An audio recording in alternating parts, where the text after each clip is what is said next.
If you work on a trading desk, stop what you're doing for 1 second.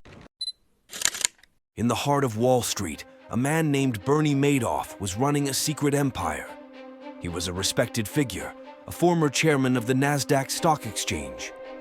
But behind the scenes, Madoff was running a massive Ponzi scheme, one of the biggest financial frauds in history. Madoff promised investors high returns with low risk. He told them he was investing their money in complex securities, but he was really just pocketing it and using it to pay off other investors. For decades, the scheme worked perfectly. Madoff's clients were happy with their returns, and he was living the high life. But in 2008, the financial crisis hit. Investors started demanding their money back, and Madoff couldn't keep up. In December of that year, he confessed his scheme to his sons, who turned him in to the authorities.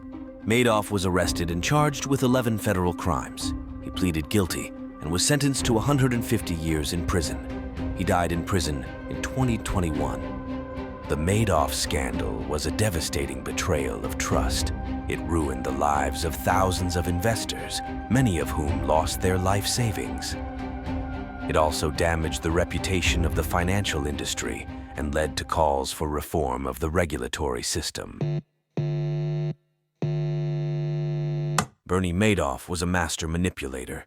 He used his charm and charisma to convince investors to trust him with their money. But his greed eventually got the better of him. The Madoff scandal is a cautionary tale about the dangers of greed and the importance of due diligence.